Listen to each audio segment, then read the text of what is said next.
Today I'm teaching you guys how to make a classic banana bread recipe. I'm headed to New Mexico tomorrow to spend the holidays with my family, and I love packing baked goods in my suitcase with me. This banana bread is super easy to make, very travel friendly, and freezer friendly as well, so let's get started. Okay, so I do my banana bread a little bit differently. As you can see, I already have my bananas here inside of a blender.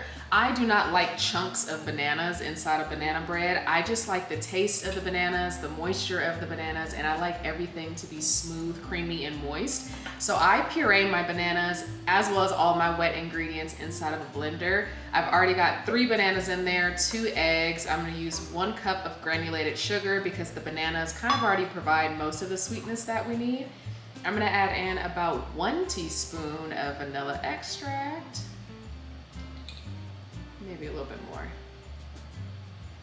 There we go. I just like the smell of vanilla extract. It's super fragrant. And then for a nice little simply golden twist, I'm adding in fresh ginger. I like the spiciness of ginger combined with sugar. It's got plenty of sweetness in there to balance it out. I would use anywhere from maybe about 1 inch of ginger to about 2 inches of ginger. Anything more than that, enter at your own risk. Then we're gonna add in 1 stick of butter. And you're just gonna blend everything together until it's nice and smooth. Be careful that you don't heat up your mixture. You don't want cooked eggs inside of your banana bread. So just blend it until it's nice, smooth, and creamy.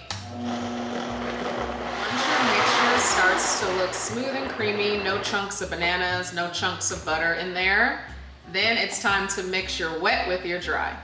So you'll see your mixture is nice and liquidy. You've got this pureed banana. It smells amazing. Sit your blender to the side and get ready to sift together your dry ingredients.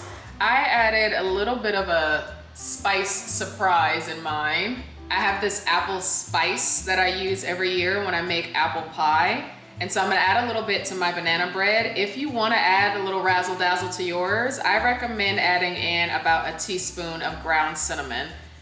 It's just a beautiful blend with the ginger and the banana. Make sure if you have any lumps left in the bottom of there that you get all of those out. I'm just gonna use the back of this measuring spoon.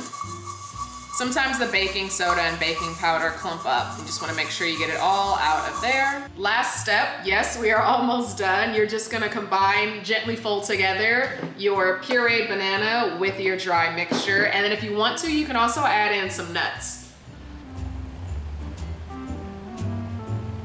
Look at how smooth and creamy that is.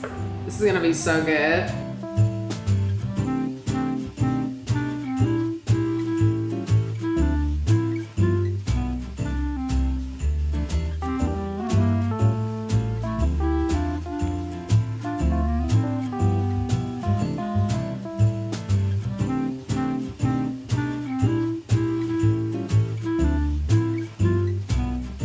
Okay, so my mom was born and raised in Louisiana. My dad was born and raised in Mississippi, which means we are a family that loves pecans. So to this banana bread, I'm gonna add about 1/2 cup of halved pecans.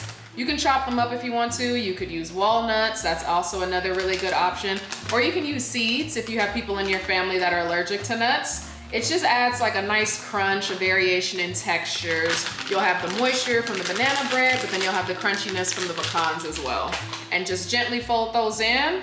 I already have my bread pan greased and ready to go. My oven is already preheated to 350 degrees Fahrenheit.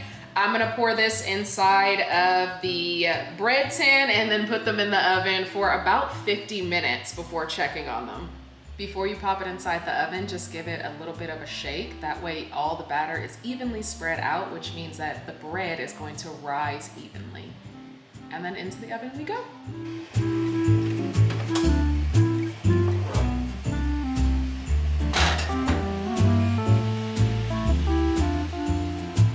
All right, my banana bread is fresh out of the oven. That took about 55 minutes. I'm gonna let it cool for about 15 minutes, then transfer it to a wire rack. Normally, I would cut into this beauty, show you guys the delicious, moist, tender inside, but since I'm packing this to go on an airplane, I'm actually just gonna let it cool for 15 minutes, wrap it up nice and tight in foil, put it inside of a Ziploc bag, and take it on the airplane with me. I really hope you guys enjoy this recipe as well as your holiday season with your family. Until next year, cheers.